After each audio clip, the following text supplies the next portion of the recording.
In an age where your attention is the most hunted commodity, the world demands a piece of you every single second. Every vibration, every ping, and every request is a silent theft of your most precious resource, your internal peace. We have become reactive puppets, dancing to the rhythm of algorithms designed to keep us perpetually distracted and never truly present. The pressure to be on and available is an invisible cage, trapping your spirit in a cycle of meaningless productivity. We say yes to everything out of fear of missing out, fear of being disliked, or fear of being left behind. But realize this: every time you say yes to a trivial demand, you are unconsciously saying no to your life. You are trading your focus for noise, your depth for shallowness, and your purpose for the whims of others. Your time is a non-renewable currency. Once spent on the insignificant, it can never be reclaimed for what truly matters. The modern world is a storm of demands, but you were never meant to be a leaf blown by its winds. It is time to stop the leak. It is time to reclaim the sovereign territory of your own mind. To survive this chaos, you must master the ultimate art, the power of the selective no. 2,000 years ago, the Stoics understood that true freedom is not the ability to do anything, but the power to choose. They spoke of the circle of control. Inside this circle lies your character, your choices, and your reactions. Everything outside that circle, the opinions of others, the chaos of the world, is indifferent and should not disturb your soul. Epictetus taught that we are not disturbed by things, but by the view we take of them. Our filter is our strength. The Stoic no is not a rejection of life. It is the creation of a protective barrier around your inner light. Marcus Aurelius wrote, "Very little is needed to make a happy life. It is all within yourself in your way of thinking." By saying no to the non-essential, you are clearing the path for the essential. This is the dichotomy of control. You don't need to have an opinion on everything. You don't need to respond to every provocation. You can choose silence. The power of no acts as your internal compass, keeping you aligned with virtue even when the world is spinning. Your mind is your citadel. You have the right to decide who enters and who is turned away at the gates. Every time you decline a distraction, you strengthen the walls of your phalo fortress. You become less vulnerable to emotional volatility. The Stoic does not hide from the world. The Stoic moves through the world with a filter of high-quality reason. You are not a victim of your environment. You are the architect of your own mental climate through the choices you make. To say no is to say, "I am the master of my own attention." It is the ultimate act of self-sovereignty. Now, let us learn how to forge this iron fortress of the mind in our daily lives. Building a fortress requires heat, pressure, and absolute repetition. It is the work of a lifetime, not a moment. Every time you resist a mindless scroll or an unnecessary meeting, you are striking the hammer against the steel of your soul.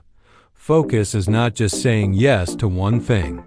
It is saying no to the 100 other good ideas that are present. Your character is tempered through the cold water of discipline. Without the ability to say no, your will remains soft and malleable. Start with small denials, turn off the notifications, clear the clutter. Create a space where only deep work can exist.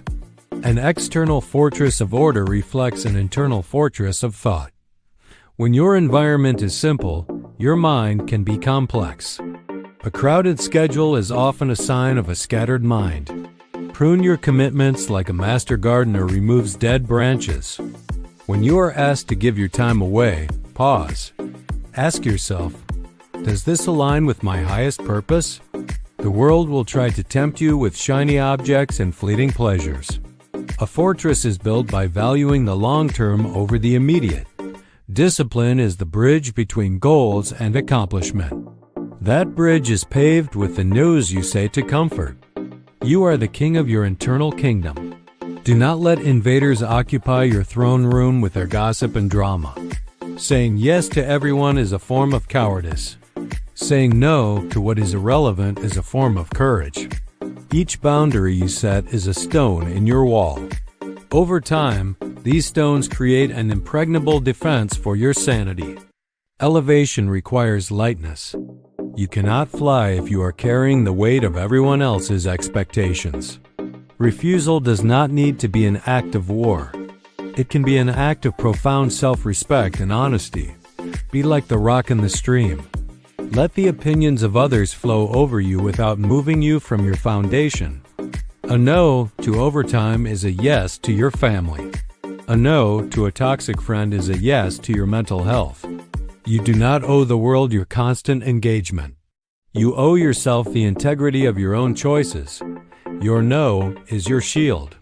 If it is broken, your soul is exposed to every passing whim of the collective hive mind. Practice the no in the mirror. Say it until it feels like a natural extension of your own truth.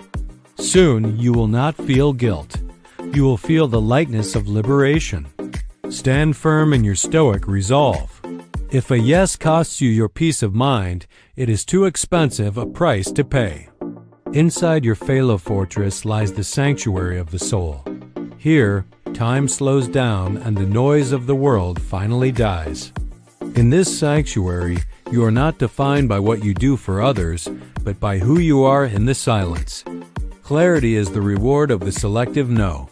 When the mud settles, the water becomes clear enough to see the bottom. Read the masters of the past. Their voices are clearer in the silence you have fought so hard to create. Your mind becomes a mirror for the universe. You see things as they are, not as your anxieties want them to be. From this sanctuary, you can finally offer the world something valuable: your true, unhurried, and undistracted presence. The world will still be chaotic, but the chaos can no longer reach you. You have found your center. This is the Stoic promise, a life of unshakable tranquility amidst a world of constant change. You are finally, truly, free. Subscribe for more wisdom from the Stoics. Build your philo-fortress, guard your soul, and stay sovereign. We will see you in the next one.